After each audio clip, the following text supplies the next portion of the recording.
नमस्कार दोस्तों, स्वागत है आपका हमारे YouTube चैनल पर। जरासंध कौन था, उसका जन्म कैसे हुआ, आइए जानते हैं। मगध देश के बृहद्रथ नाम के राजा थे। उनकी 2 पत्नियां थीं, लेकिन उन्हें कोई संतान नहीं थी। एक दिन संतान की चाह में राजा बृहद्रथ महात्मा चंड कौशिक के पास गए और सेवा कर उन्हें संतुष्ट किया। प्रसन्न होकर महात्मा चंड कौशिक ने उन्हें एक फल दिया और कहा कि ये फल अपनी पत्नी को खिला देना, इससे तुम्हें संतान की प्राप्ति होगी। राजा बृहद्रथ की 2 पत्नियां थीं। राजा ने वे फल काटकर अपनी दोनों पत्नियों को खिला दिया। समय आने पर दोनों रानियों के गर्भ से शिशु के शरीर का एक एक टुकड़ा पैदा हुआ। रानियों ने घबराकर शिशु के दोनों जीवित टुकड़ों को बाहर फेंक दिया। उसी समय वहां से एक राक्षसी गुजरी। उसका नाम जरा था। जब उसने जीवित शिशु के 2 टुकड़ों को देखा तो अपनी माया से उन दोनों टुकड़ों को जोड़ दिया और वह शिशु एक हो गया। एक शरीर होते ही वह शिशु जोर जोर से रोने लगा।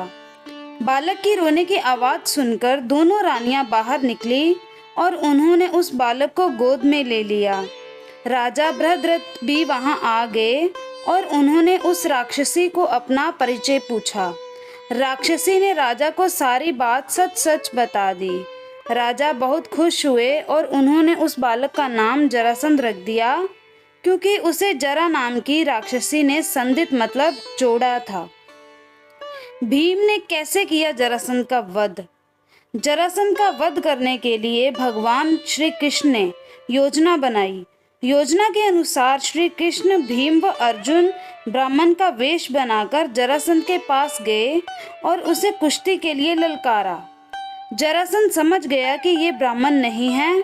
जरासंध के कहने पर श्री कृष्ण ने अपना वास्तविक परिचय दिया। जरासंध ने भीम से कुश्ती लड़ने का निश्चय किया।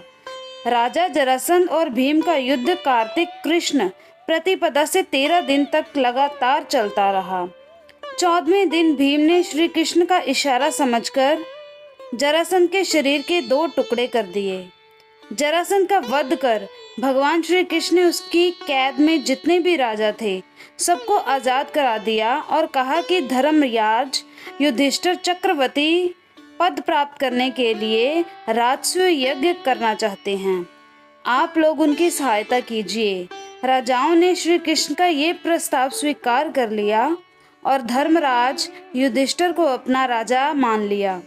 भगवान श्री कृष्ण ने जरासंध के पुत्र सहदेव को अभय दान देकर मगध का राजा बना दिया। जरासंध भगवान शंकर का परम भक्त था। उसने अपने पराक्रम से 86 राजाओं को बंदी बना लिया था। बंदी राजाओं को उसने पहाड़ी किले में कैद कर लिया था। जरासंध 100 को बंदी बनाकर उनकी बलि देना चाहता था, जिससे कि वे चक्रवर्ती सम्राट बन सके। भीम ने 13 दिन तक कुश्ती लड़ने के बाद जरासंध को पराजित कर उसका वध किया था। तो दोस्तों, ये थी जरासंध के जन्म और मृत्यु की कथा। अगर आपको ये जानकारी अच्छी लगी हो, वीडियो को लाइक करें और चैनल को सब्सक्राइब करना ना भूलें। धन्यवाद।